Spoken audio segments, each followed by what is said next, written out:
Halo, kali ini kita bersama-sama akan belajar mengenai uji keseragaman sediaan.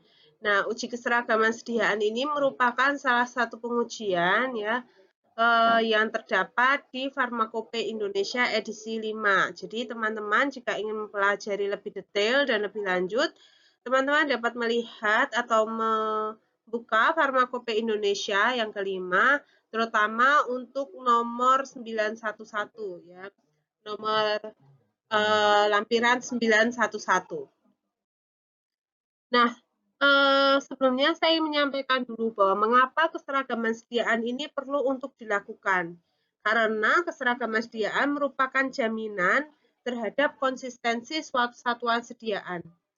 Jaminan ini utamanya untuk menjamin bahwa kandungan zat aktif dalam suatu atau dalam beberapa unit atau beberapa satuan itu seragam.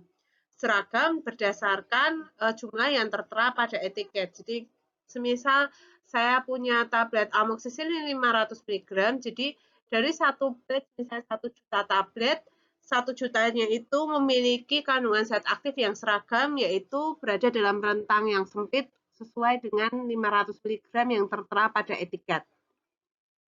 Nah, kemudian di Farmakope Indonesia juga menyatakan, khususnya di bagian keseragaman sediaan, itu menyatakan bahwa ada satuan sediaan. Yang dimaksud dengan satuan sediaan merupakan bentuk sediaan yang mengandung dosis tunggal. Jadi, setiap dosis tunggal itu merupakan satuan sediaan. Nah, keseragaman sediaan itu apa? Jadi, keseragaman sediaan merupakan derajat keseragaman jumlah zat aktif dalam satuan sediaan. Di dalam farmakope terdapat dua jenis atau dua pengujian yang dapat digunakan untuk mengetahui apakah sediaan kita itu seragam atau tidak. Yang pertama adalah keragaman bobot dan yang kedua adalah keseragaman kandungan. Perlu teman-teman pahami bahwa keragaman bobot dan keseragaman kandungan tidak perlu dilakukan dua-duanya, ya.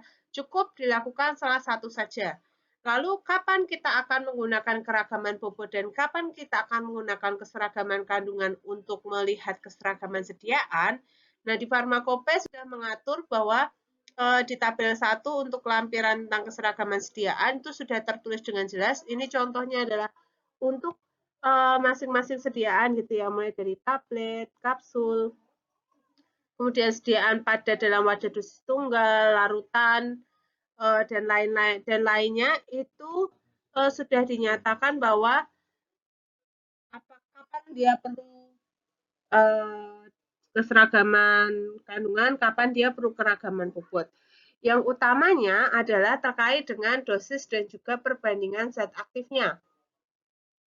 Apabila suatu sediaan itu memiliki dosis kurang dari 25 mg atau jumlah zat aktif di dalam suatu sediaan itu kurang dari 25% dari bobot total, maka kita menggunakan kolom yang sebelah kanan ini. Sedangkan jika sediaan kita itu mengandung zat aktif dengan dosis lebih dari 25 mg dan lebih dari 25% dibandingkan bobot total sediaan, maka kita bisa menggunakan ini. Jadi kolom yang kanan yang saya beli arsir warna kuning itu salah satu kurang dari 25 mg atau kurang dari 25%. Sedangkan kalau yang sisi biru itu istilahnya dan gitu.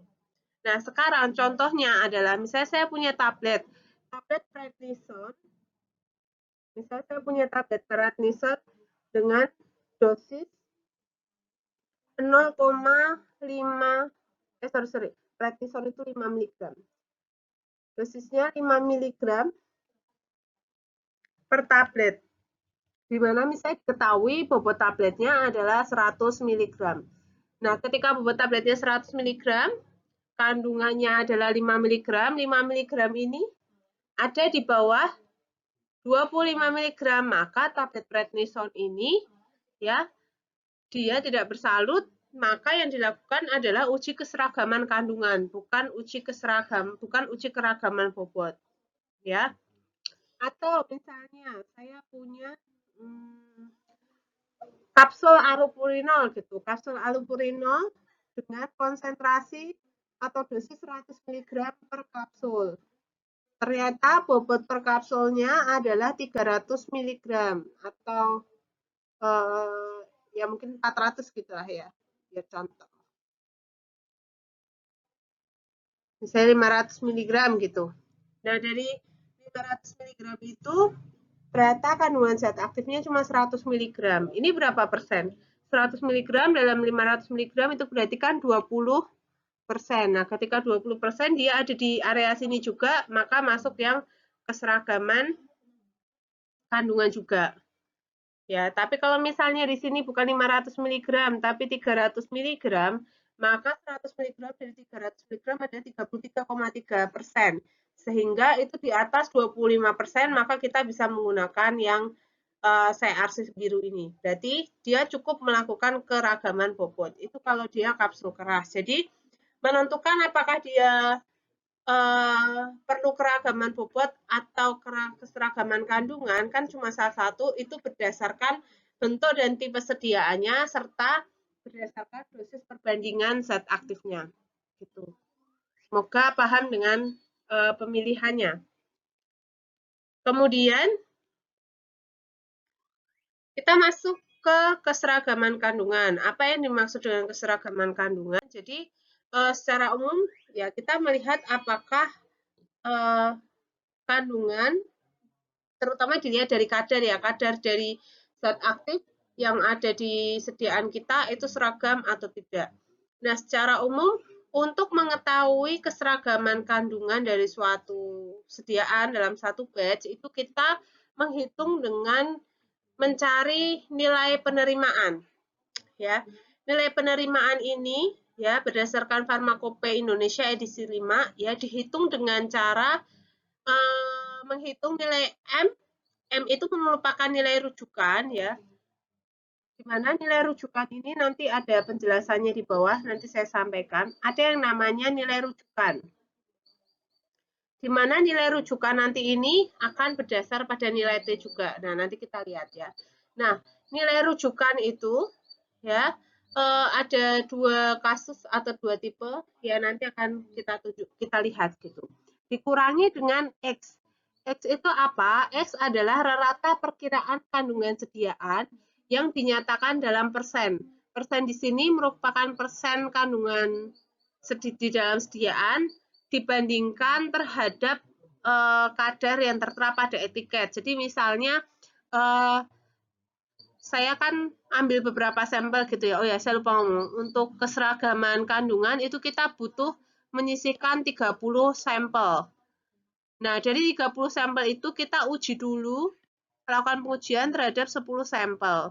Nah, di sini misalnya saya punya X1, X2, X3, X4, sampai dengan X10. Ya. Kemudian saya hitung raratanya jadi X bar. Nah, X bar ini misalnya tadi saya punya kapsul allopurinol gitu ya, kapsul allopurinol 100 mg.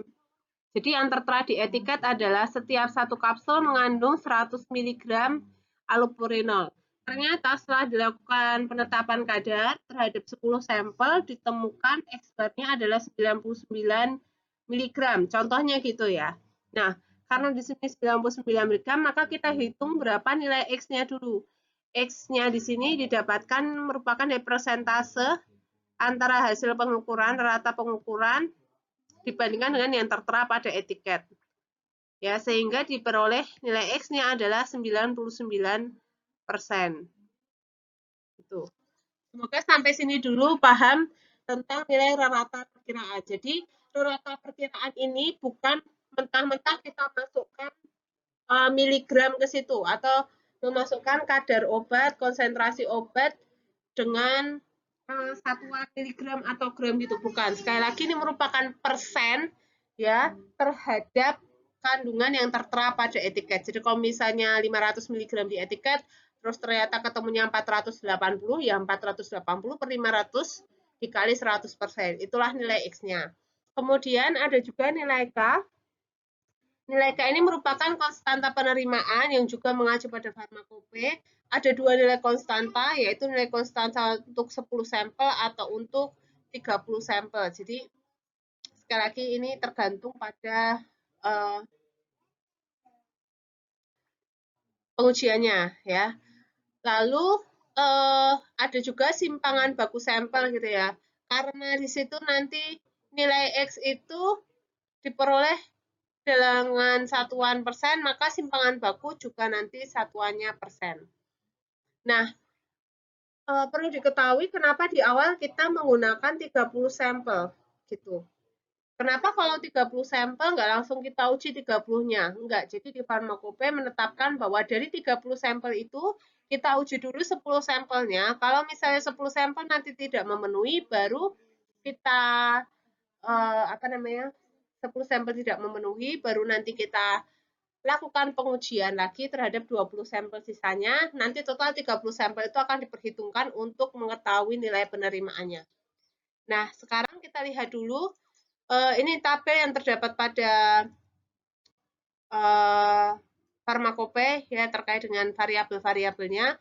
Di sini dinyatakan X bar itu merupakan rata masing-masing kandungan yang dinyatakan dalam persentase dari jumlah yang tertera pada etiket. Kemudian X1, X2, dan seterusnya itu merupakan kandungan satuan sediaan yang diuji. Jadi tadi X1, X2, X3, dan seterusnya itu sudah dalam persen ya. Kemudian L merupakan jumlah sampel, K merupakan konstanta penerimaan. Ya, tadi ada nilai K tadi ya, itu adalah konstanta penerimaan. Di situ ketika 10 sampel pertama ya, kita lakukan pengujian. Jika sampelnya 10, maka nilai K-nya adalah 2,4, sedangkan kalau misalnya 10 sampel tidak memenuhi kriteria, baru kita tambahkan 20 sampel, total 30 sampel, N-nya 30, K-nya jadi 2,0. Lalu S merupakan simpangan baku sampel, ini cara menghitungnya sama dengan perhitungan simpangan baku atau SD pada umumnya, standard deviation pada umumnya. Kemudian nah ini, tadi untuk menghitung nilai MP, ada juga nilai M. Nah, apa yang dimaksud dengan M? M itu merupakan nilai rujukan. Nah, nilai rujukan itu akan bergantung pada nilai T.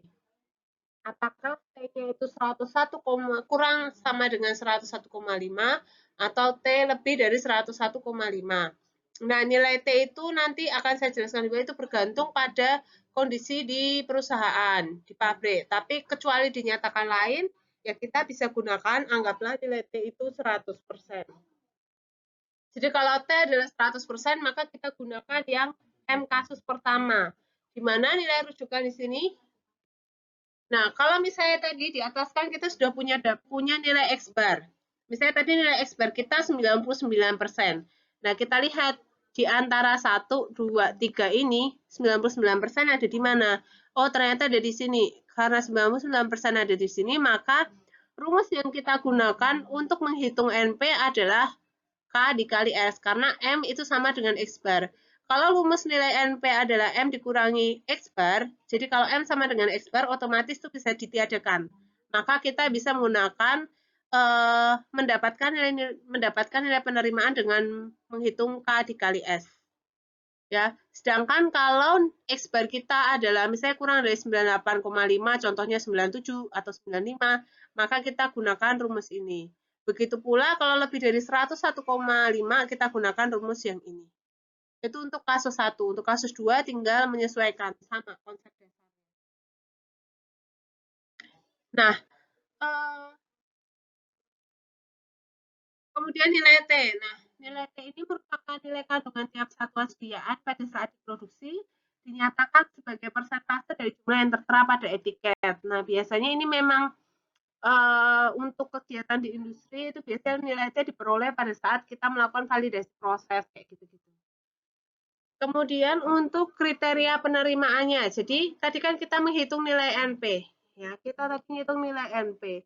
Nah, nilai NP itu untuk apa? Nilai NP digunakan untuk melihat apakah punya keseragaman atau tidak. Nah, di sini untuk 10 sampel pertama, kriteria penerimaannya adalah L1. Sedangkan untuk 30 sampel, jika 10 sampel tidak memenuhi L1, maka kita tambah 20 sampel sisanya, terus kriteria penerimaannya bukan lagi L1 tapi melainkan L2. Itu merupakan deviasi maksimum dari tiap satuan SDN yang diuji dari perhitungan nilai M-nya. Jadi itu terkait dengan keseragaman kandungan. Lalu untuk keragaman bobot, ya, jadi kita tinggal konversikan. Jadi setelah punya nilai W1, misalnya W1-nya adalah 100 gram gitu, W2 120 gram gitu, W3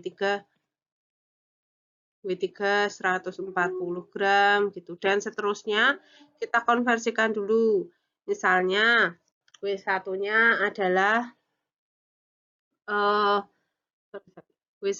W1-nya tadi kan 100 gram, maka kita konversikan ke X1 yaitu 100 gram dikalikan dengan A, misalnya berapa persen dari yang etiket misalnya 99%, yaitu dibagi dengan rata bobotnya ini, rata bobot total. Misalnya setelah 10 sampel ketemunya 110 gram, ya berarti per 110 gram. Nah, maka kita akan mulai nilai X1. Begitu juga kita cari X2, X3, dan seterusnya sampai kita dapat semua nilai X berdasarkan konversi dari nilai W-nya. Jadi ingat, W atau bobot masing-masing satuan dikonversikan dulu ke nilai X. Setelah kita dapat nilai X, baik X1 sampai X10, baru nilai X itu kita hitung nilai X bar-nya. Nah, X bar ini yang akan kita gunakan, X bar dan juga SD-nya yang akan kita gunakan untuk menghitung nilai NP. Jadi konsepnya sama. Gitu ya, semoga apa yang saya sampaikan bisa berguna untuk teman-teman. Semangat!